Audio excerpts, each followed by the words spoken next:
ಎಲ್ಲರಿಗೂ ನಮಸ್ಕಾರ. Welcome to my channel Sonu special. ಸಾಮಾನ್ಯವಾಗಿ ನಾವೆಲ್ಲರೂ ಬೇಕರಿಗಳಲ್ಲಿ ಕಡಲೆಬೇಳೆ ನಾಮ್ಕೀನ್ ತಿಂದೇ ಇರ್ತೀವಿ. ಬೇಕರಿ ಶೈಲಿಯಲ್ಲೇ ತುಂಬ ಸುಲಭವಾಗಿ ಮನೆಯಲ್ಲೇ ಯಾವ ರೀತಿ ಮಾಡೋದು ಅಂತ ಹೇಳಿ ಇವತ್ತು ತೋರಿಸ್ಕೊಡ್ತಾ ಇದ್ದೀನಿ.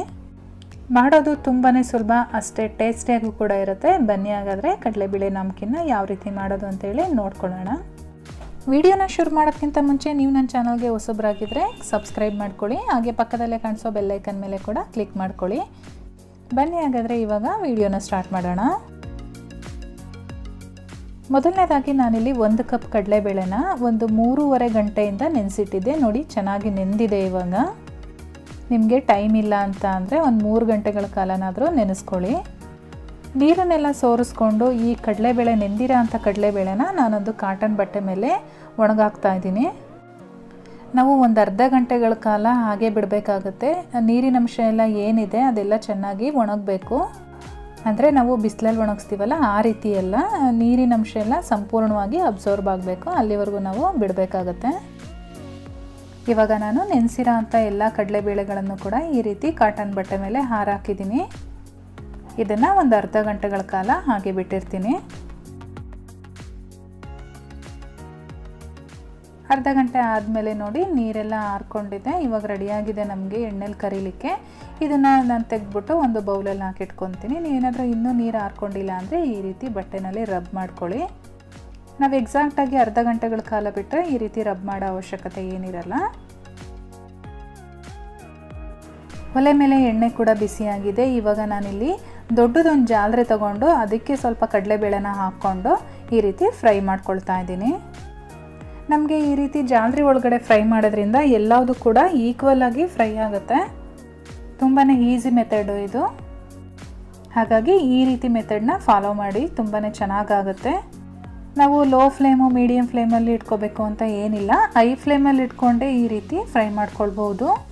ಒಂದು 2 ನಿಮಿಷದ ಒಳಗಡೆ ಇದು ಫ್ರೈ ಆಗುತ್ತೆ.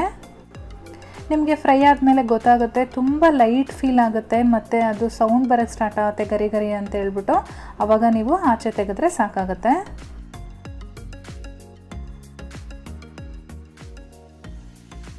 ಇವಾಗ ಚೆನ್ನಾಗಿ ಫ್ರೈ ಆಗಿದೆ. ನಿಮಗೆ ಆ ಸೌಂಡು ಗೊತ್ತಾಗ್ತಾ ಇರ್ಬೋದು. ಈ ರೀತಿ ಸೌಂಡ್ ಬಂದಾಗ ನೀವು ಆಚೆ ತೆಗಿಬೋದು. ತೆಗೆದು ಒಂದು ಬೌಲಲ್ಲಿ ಟಿಶ್ಯೂ ಪೇಪರ್ ಒಳಗಡೆ ಹಾಕಿಟ್ಕೊಳ್ಳಿ. ಇವಾಗ ನಾನು ಅದೇ ರೀತಿ ಇನ್ನೊಂದು ಬ್ಯಾಚ್ ಕಡಲೆಬೇಳೆನೂ ಕೂಡ ಬೇಯಿಸ್ಕೊಳ್ತಾ ಇದ್ದೀನಿ.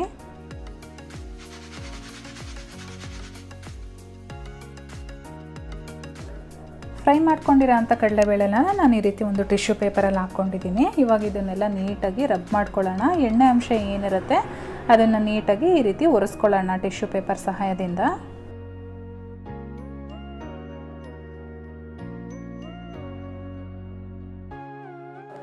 ಎಣ್ಣೆ ಎಲ್ಲ ಒರೆಸ್ಕೊಂಡಾದ್ಮೇಲೆ ನಾನು ಇದಕ್ಕೆ ಒಂದು 1/4 ಟೀ ಸ್ಪೂನಷ್ಟು ಉಪ್ಪು, ಹಾಗೆ ಒಂದು 1/4 ಟೀ ಸ್ಪೂನಷ್ಟು ಖಾರದ ಪುಡಿ, ಜೊತೆಗೆ ಒಂದು 1/4 ಟೀ ಸ್ಪೂನಷ್ಟು ಚಾಟ್ ಮಸಾಲ ಪೌಡರ್ ಹಾಕ್ಕೊಳ್ತಾ ಇದ್ದೀನಿ. ನೀವು ತುಂಬ ಸ್ಪೈಸಿಯಾಗಿ ಇಷ್ಟಪಡ್ತೀರಾ ಅಂದರೆ ನಾನು 1/4 ಸ್ಪೂನ್ ಹಾಕಿರೋ ಜಾಗದಲ್ಲಿ ನೀವು ಅರ್ಧ ಸ್ಪೂನ್ ಹಾಕ್ಕೊಳ್ಬೋದು. ಖಾರದ ಪುಡಿ, ಚಾಟ್ ಮಸಾಲ ಮತ್ತು ಉಪ್ಪಿನ ಪುಡಿ ಎಲ್ಲದನ್ನು. ನೀವೇನಾದರೂ ಮಕ್ಳಿಗೆ ಕೊಡ್ತಾ ಇದ್ದೀರಾ ಅಂದರೆ ಇವಾಗ ನಾನು ಏನು ಕ್ವಾಂಟಿಟಿಲಿ ತೋರಿಸಿದ್ದೀನಿ ಅದೇ ಕ್ವಾಂಟಿಟಿಲಿ ಹಾಕ್ಕೊಳ್ಳಿ. ಇವಾಗ ಕಡಲೆಬೇಳೆ ನಾಮ್ಕೀನ್ ರೆಡಿಯಾಗಿದೆ ಫ್ರೆಂಡ್ಸ್. ಇದನ್ನು ಒಂದು ಏರ್ ಟೈಟ್ ಕಂಟೈನರಲ್ಲಿ ಹಾಕಿಟ್ಕೊಂಡ್ರೆ ನಾವು ಇಟ್ಕೊಂಡು ತಿನ್ಬೋದು.